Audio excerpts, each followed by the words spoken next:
தமிழ்நாடே கேள்விப்பட்டிராத அதிரடி விலை குறைப்பு super Saravana stores. GT Holidays, South India's #1 travel brand. You know you are special when you're with GT Holidays. பழைய நகையை கொடுத்து பை டு 11 monthsல அதே அடைக்கு புது நகையை எடுத்துக்கோங்க. எக்ஸ்ட்ராவா ₹1 தர வேண்டாம். Magic old gold exchange. Kovai விமான நிலையத்தின் பின்புறம் கடந்த 2ஆம் தேதி இரவு 10:30 மணியளவில் 19 வயது கல்லூரி மாணவி ஒருவர் தனது ஆண் நண்பருடன் கார் ஒன்றில் அமர்ந்து பேசிக் கொண்டிருந்தார். அப்போது அங்கு வந்த 3 பேர் கொண்ட கும்பல் ஆண் நண்பரை அரிவாளால் வெட்டிவிட்டு மாணவியை கூட்டு பாலியல் வன்கொடுமை செய்தனர்.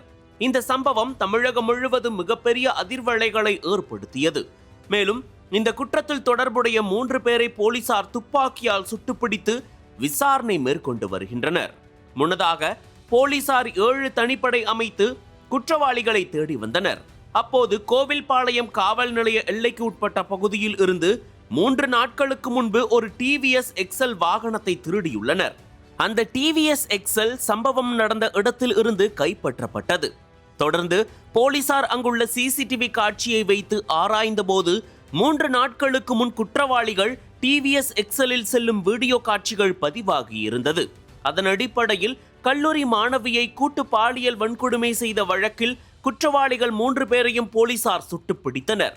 போலீசாரின் முதற்கட்ட விசாரணையில் கைது செய்யப்பட்டுள்ள குணா என்கிற தவசி, சதீஷ் என்கிற கருப்பசாமி, கார்த்திக் என்கிற காளீஸ்வரன் ஆகிய 3 பேரும் சிவகங்கை மற்றும் மதுரை மாவட்டத்தை சேர்ந்தவர்கள் என்பதும் அவர்கள் கோவை இருகூர் அருகே வீடு எடுத்து தங்கி கட்டட வேலை செய்து வந்ததும் தெரிய வந்தது.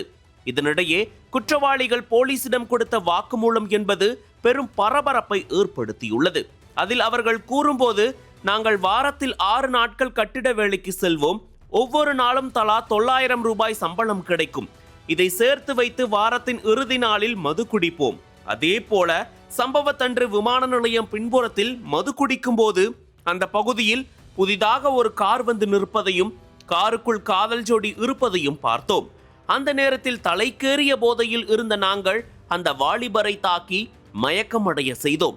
அதன் பிறகு காருக்குள் இருந்த இளம்பெண்ணை இருட்டுக்குள் தூக்கி சென்று அடுத்தடுத்து பாலியல் பலாத்காரம் செய்தோம்.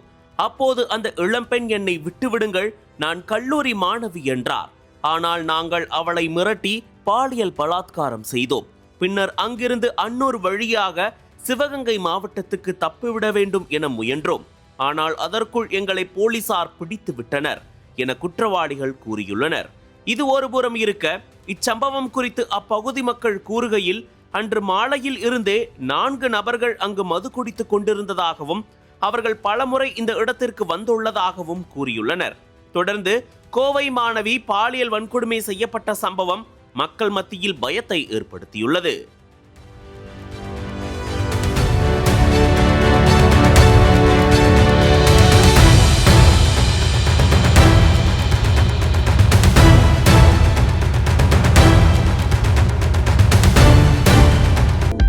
அனல் பறக்கும் செய்திகளை அப்டேட் செய்து கொள்ள நக்கீரன் களத்தை இப்பவே சப்ஸ்கிரைப் பண்ணுங்க.